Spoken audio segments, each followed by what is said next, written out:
दोस्तों आज मैं आपको सरयू नदी का प्रवाह मार्ग समझाने वाला हूं। अब यहाँ पे मैं आपको बता दूं कि बहुत सारे कन्फ्यूज़न आने वाले हैं। वो इसलिए क्योंकि बच्चों को कन्फ्यूज़न इसलिए होता है कि सरयू नदी किसे कहेंगे। कुछ लोग इसे सरजू के नाम से भी जानते हैं, कुछ कहते हैं कि एक काली नदी है, कुछ महाकाली नदी के नाम से जानते हैं। शारदा नदी, घाघरा नदी, कर्णाली नदी, ये सारे नाम बिल्कुल एक साथ मिक्स हो जाते हैं। तो किसको सरयू कहा जाए, किसको शारदा कहा जाए, ये सारी जो प्रॉब्लम्स है आज हम इसको सॉल्व करने की कोशिश करेंगे। देखिए बहुत ही सिंपल है इसको समझना।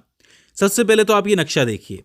इस नक्शे में आपको उत्तराखंड नजर आएगा, नीचे आपको उत्तर प्रदेश नजर आएगा और बगल में आपको नेपाल नजर आएगा। देखो सबसे पहले तो आप उत्तराखंड के इस कोने वाले हिस्से में आ जाओ। ये कोने का हिस्सा आपको नजर आएगा।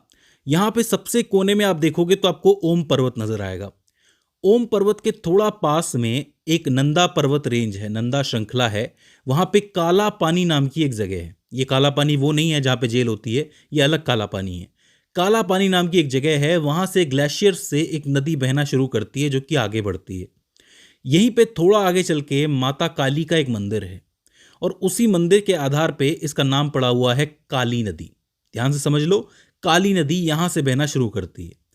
अभी जो काली नदी चलती है ये चलते चलते उत्तराखंड और नेपाल की सीमा पे बहती है और काफ़ी लंबे समय तक बहती है। बहुत ही लंबी सीमा बनाती है ये, कुछ इस तरीके से पूरी सीमा को कवर करती हुई आगे जाती है। तो इस समय में जो उत्तराखंड के लोग हैं वो इसको काली नदी के नाम से जानते हैं। वहीं अगर आप नेपाल के लोगों की बात करोगे, चूंकि थोड़ा बहुत हिस्सा इसका नेपाल में भी बह रहा है, तो नेपाल के लोग इसको महाकाली के नाम से जानते हैं। तो पहला कन्फ्यूजन दूर कर लो कि उत्तराखंड के लोग काली नदी कह रहे हैं, नेपाल के लोग कह रहे हैं महाकाली नदी। धीरे धीरे धीरे जब ये आगे बढ़ेगी तो रास्ते में पड़ेगा टनकपुर। टनकपुर में एक और मंदिर है।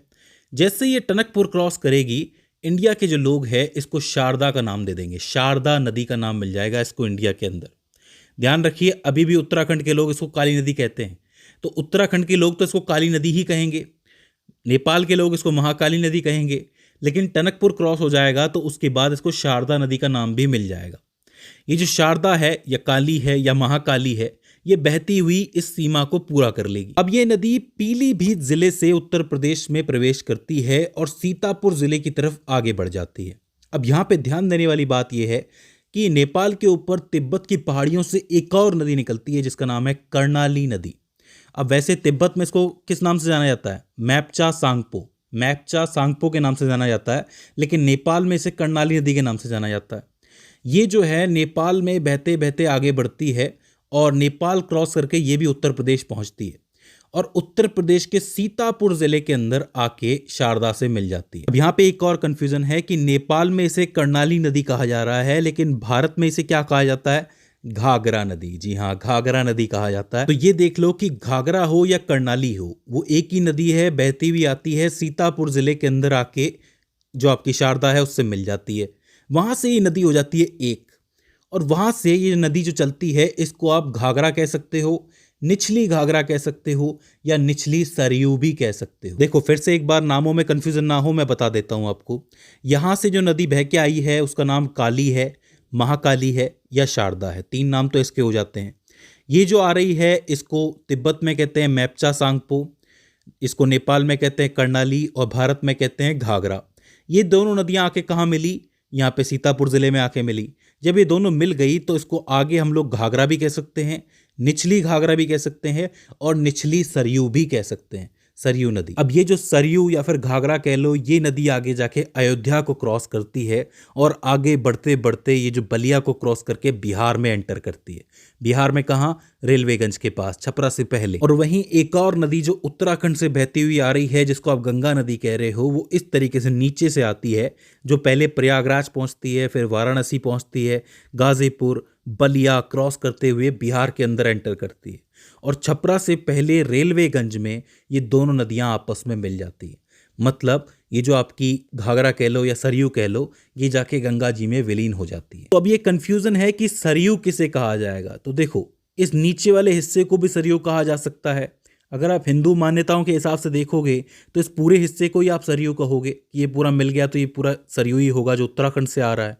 लेकिन कई लोग इसको काली भी कह रहे हैं, कई महाकाली भी कह रहे हैं, कई शारदा भी कह रहे हैं। तो इस हिसाब से कन्फ्यूजन बना रहता है। तो आपके ध्यान में क्या होना चाहिए कि एक नदी उत्तराखंड से बहती हुई आ रही है जो कि उत्तर प्रदेश में एंटर करती है उससे एक और नदी मिलती है जिसको आप घाघरा कह रहे हो। इन दोनों के मिलने के बाद जो नदी बनती है उसको आप सरयू कह सकते हो, सरयू या सरजू। तो अब ये कंफ्यूजन तो आपका क्लियर हो गया होगा। अगर बात करें इसकी सहायक नदियों की तो वैसे तो इसकी बहुत सी सहायक नदियां हैं, लेकिन जो आपको याद रखनी है वो मेन इस तरीके से है। जैसे कि नेपाल से एक छोटी सी नदी बह के आती है जिसका नाम है टिंकर खोला। टिंकर खोला नदी कैलाश मानसरोवर के पाथ पर, मतलब जो कैलाश मानसरोवर का रास्ता जा रहा है यहाँ से, यहीं पे आके जो है काली नदी से मिल जाती है। थोड़ा नीचे आप देखोगे तो लेफ्ट साइड से एक और नदी आती है जिसका नाम है गौरी गंगा। गौरी गंगा जॉर्ज जीबी नाम की जगह पर काली नदी से मिलती है। अब खास बात यह है कि ये बहुत सारा पानी अपने साथ लेके आती है, इस वजह से यहाँ पे रिवर राफ्टिंग की जगह बन जाती है। आपने रिवर राफ्टिंग देखी होगी, इस तरीके की होती है। तो तकरीबन कुछ किलोमीटर की रिवर राफ्टिंग यहाँ पे हो जाती है पानी की वजह से, ज़्यादा पानी होने की वजह से। तो ये जगह इंपॉर्टेंट है, जॉर्ज जीबी, इसको ज़रूर याद रखना। इसके बाद थोड़ा नीचे आओगे तो यहाँ पे पंचेश्वर नाम की जगह है जो कि नेपाल का हिस्सा है। वहाँ पे एक नदी आके मिलती है जिसका नाम है सरयू।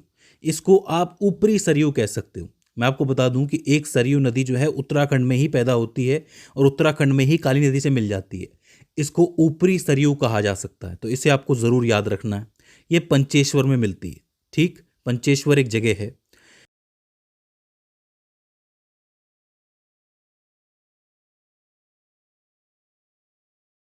तो ये वो मेन नदियां हैं, टिंकर खोला, गौरी गंगा, ऊपरी सरयू। इनको अगर आप याद रखोगे तो बहुत अच्छा होगा। अच्छा, उत्तर प्रदेश में पहुंचते ही यहाँ पर एक बांध है जिसका नाम है बनबसा बांध या फिर बनबसा बैराज जो है वो इस काली नदी पे बना हुआ है। काफ़ी इंपॉर्टेंट बैराज है, इससे सवाल बन चुका है, तो बनबसा बैराज को ज़रूर याद रखना। बनबसा बैराज के पास ही आपको छोटा सा शारदा सागर भी मिल जाएगा।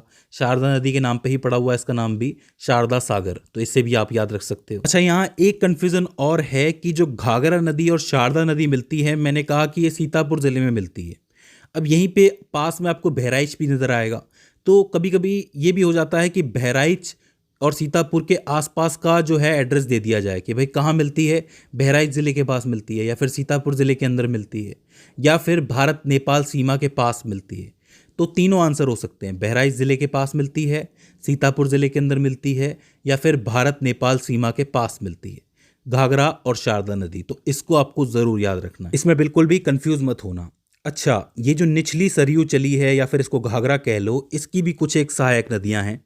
जैसे अयोध्या से थोड़ा आगे आप चलोगे तो एक कुवानो नदी है जो कि आके इसके अंदर मिलती है, धुरिया पार के पास मिलती है, तो इसको आपको ज़रूर याद रखना है, कुवानो नदी। कुवानो नदी से थोड़ा आगे एक और नदी है जो माहेन के पास आके मिलती है जिसका नाम है राप्ती नदी। अभी तो बहुत ही फेमस है, इसको ज़रूर याद रखना, राप्ती नदी।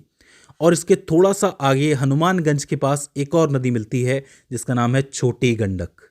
छोटी गंडक भी बहुत इंपॉर्टेंट है, इसको भी आपको याद रखना है। तो तीन नदियां हो जाती हैं, कुवानो नदी, इसके बाद राप्ती नदी, इसके बाद छोटी गंडक नदी, और आखिर में जो सरयू गंगा का संगम है या फिर घाघरा गंगा का संगम है वो कहाँ होता है, वो होता है आपका बलिया और छपरा के बीच में रेलवेगंज नाम की जगह पर। रेलवेगंज नाम की जगह के बिल्कुल पास में ये संगम होता है। सवाल बन चुका है, तो इसको आपको ज़रूर याद रखना। तो इस तरीके से आपकी सरयू बनती है। अब देखिए, बिल्कुल भी कंफ्यूज मत होना, कोई पूछे तो ऊपरी सरयू है जो उत्तराखंड में है, निचली सरयू जो है वो आपको उत्तर प्रदेश में मिलेगी। काली, महाकाली और शारदा एक ही नदी है, इसके अलावा करनाली और घाघरा एक ही है। तो दोस्तों, मुझे उम्मीद है कि आपको सरयू का प्रवाह मार्ग समझ में आ गया होगा। अगर इसके बाद भी इसके अंदर आपको कोई क्वेरी आती है, कोई दिक्कत आती है, तो आप हमें कमेंट सेक्शन में बता सकते हैं। तो दोस्तों, आज की इस वीडियो के अंदर बस इतना ही। See you in the next one.